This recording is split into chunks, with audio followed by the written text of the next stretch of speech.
them fix it, and while you're doing that, those people helping to fix it could have then fed back information to you to say, hey, look, we've uncovered all of this as well. And that needs to be fixed.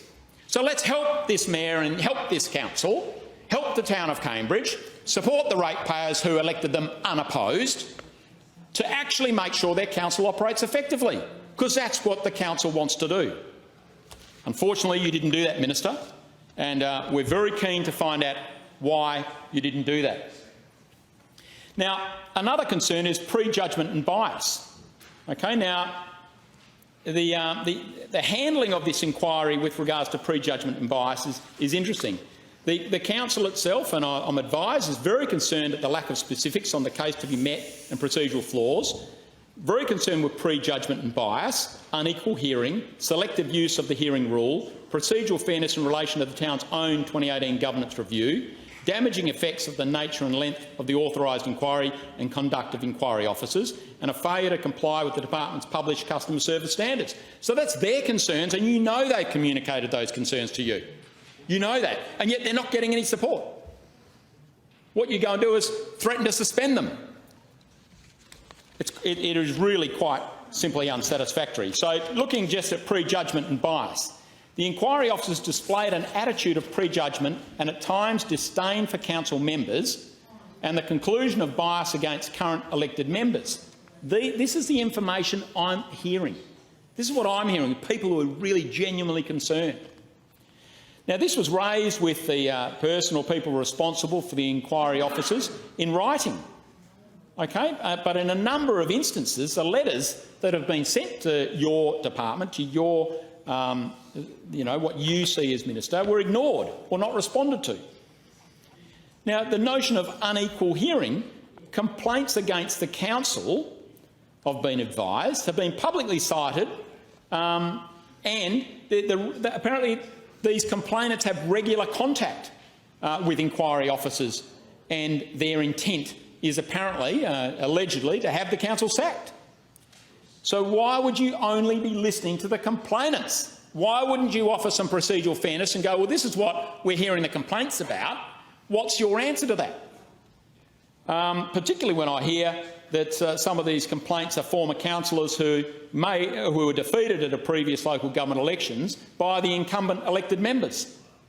And it appears they're concerned that some of these councillors who were not elected have a direct line to the inquiry team that no elected member of the council currently has. I'm hearing that information out there. That should be of concern to you, Minister.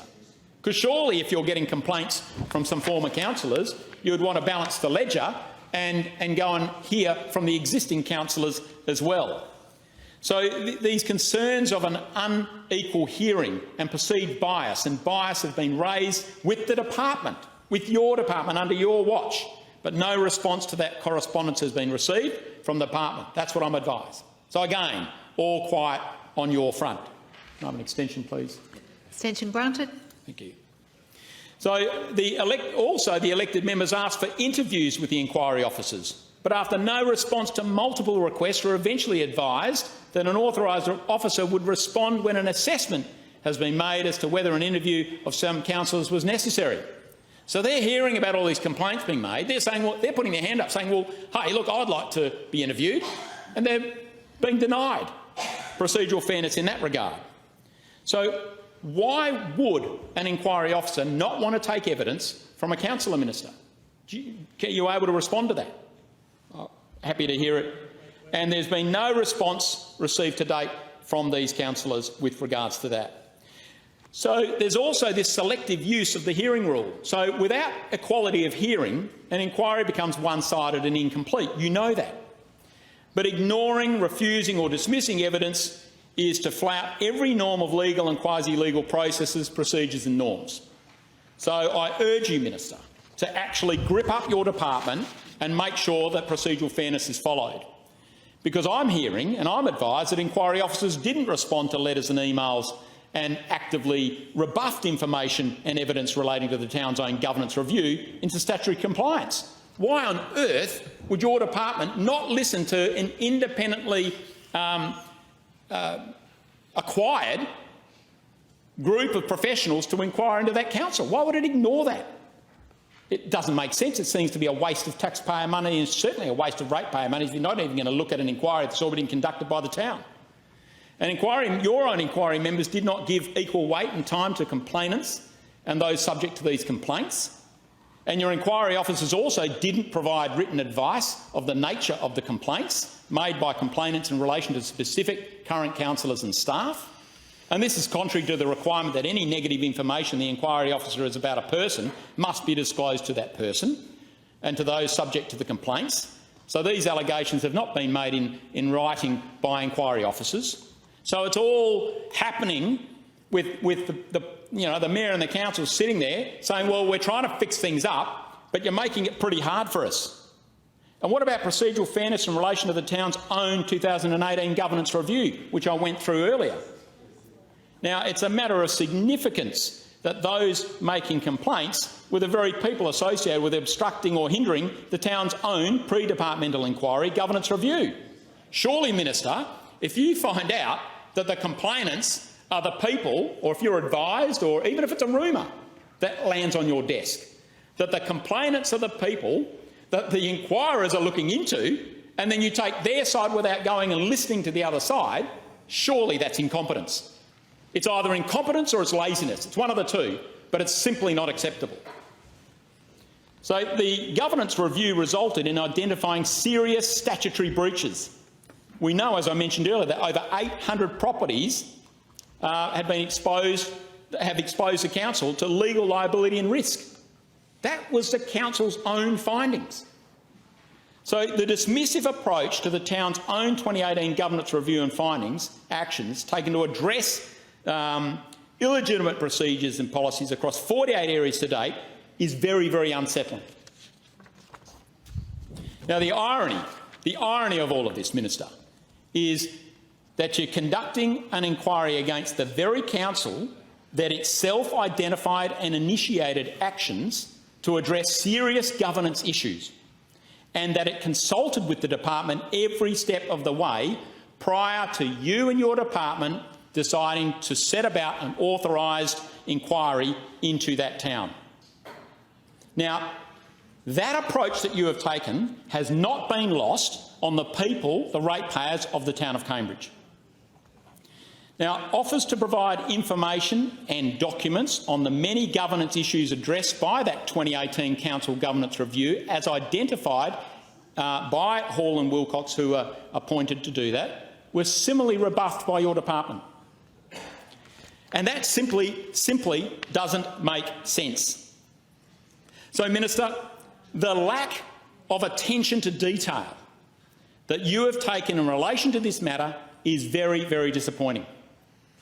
Had you read all of the information that the town of Cambridge had provided to you through your department, then it would show you what it was doing to rectify the mess it uncovered.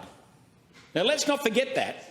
This was a mayor elected in 2015, followed up with councillors elected in 2017, to conduct an own investigation into their own council in early 2018, and instead of you supporting them in that process, you set about to bully them with an authorised inquiry, and then the conduct of that authorised inquiry was done in such a manner that was unfair to the people who were trying to fix that town. Instead, you could have allocated resources and you could have provided support. You could have even visited them and said, let's have a look at what you're doing, town of Cambridge, because you might actually be exemplars in how we should expect elected officials to look at their own town and to fix up the administration, which will support the ratepayers and support the people in that town so that they have good, effective governance, so that their rate money is not wasted, and so that when approvals are made for buildings and projects, that they are done properly, not so that there are mistakes made or cover-ups or errors of judgment, etc. So these councillors needed your support, and your hardline approach of threatening to suspend them has been completely unnecessary. And I remind you, Minister, these councillors are not Labor or Liberal partisan political operatives. I can tell you that right now.